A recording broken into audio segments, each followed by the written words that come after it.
everyone. Just 1 week left of remote learning this week and then we'll see you back in school. We can't wait to see you. For your speaking and listening task this week, you are going to learn a sea shanty.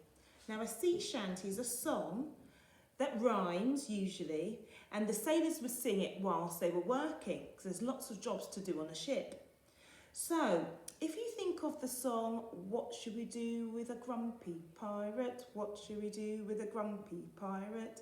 What should we do with a grumpy pirate early in the morning? That's a song, that's one of the sea shanties that you could learn this week, and I've got some others on the website that you could learn and then perform them. Maybe add some actions to your sea shanty as well. Your reading activity, well, we've got quite a few this week. You could read your Bug Club as per normal, and I've put 2 different types of books on there about pirates' lives. So one is a purple colour book band, and that's called Pirate's Life at Sea, and the other one is called Life at Sea Shipshape, and that's an orange book. So you can have a read through those and also try and collect your bugs. For activity 3, you could also read some pirate songs which are also uploaded on the website. Your challenge would be to draw a picture and write a sentence or 2 about what you've learned about pirates' lives. It was quite tricky. I've got one of the, oh, it's gone. I had one of the books up on the screen, but it's gone now, but you can have a look through. For your writing task this week, you're going to write and perform a sea shanty. So, sea shanties normally rhyme. So, if you had the sea shanty, what should we do with a grumpy pirate?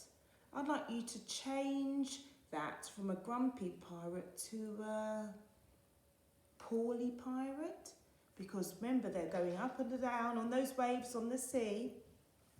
So it will be, what should we do with the poorly pirate? What should we do with the poorly pirate? What should we do with the poorly pirate early in the morning? I would like you to then think about what you would do to make him better. So put him in bed with a water bottle, and that's how you'd carry on with the rest of the sea shanty. For your maths activity this week, I've got a brilliant Jack Hartman hip hop around the clock. So you're learning about time this week. So here's an analog clock. And an analog clock is a clock that's got the numbers that go all the way around. You've got 2 different hands. You have got the long minute hand and you've got the short hour hand.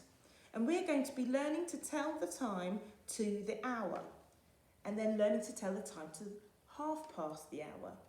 So if you look, whenever your long hand, your minute hand, is on the 12, it means it's something o'clock. And your short hour hand is on the 9.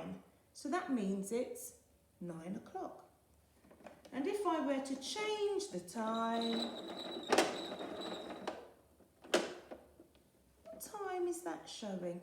I've got the long hand on the 12, so it means it's an o'clock, and the short hour hand is pointing to the number 11, so that means it's 11 o'clock.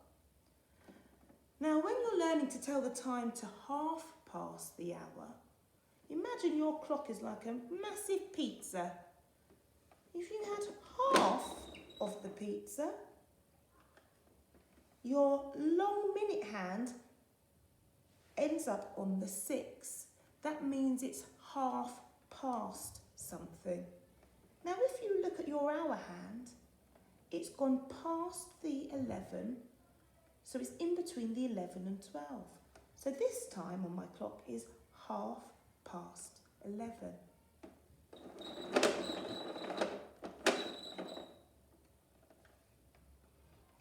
What time have I made here? The long minute hand is on the 6, so that means it's half past something.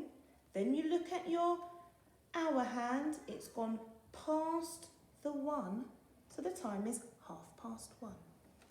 So you've got lots of activities at the end of your remote learning plan where you've got to match up the right words with the right clock face. And then you've also got some challenge sheets. Choose the challenge that suits you. So this one is reading the time. You can see your long hand, your minute hand is on the 12 and the short hour hand is on the 2. And you have to fill in what time that clock is showing. It's showing 2 o'clock. So there are lots of different challenges for you to have a look at. Okay. And then you've got some time, reasoning and problem solving questions. So I'd like you to practice telling the time at home, and I'd like you to draw a clock face of the time that you go to bed. What time do you go to bed? Normally, children of your age, year 1, it's a bit noisy my clock, I think 7 o'clock is a really good bedtime. So you would try drawing your clock face.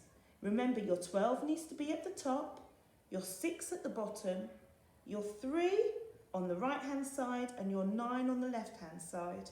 And then once you've put in those 4 numbers, the 12, the 3, the 6 and the 9, it then makes it much easier to draw in the numbers in between. Okay, have fun with that year 1. I'll be back in a moment for your foundation subjects.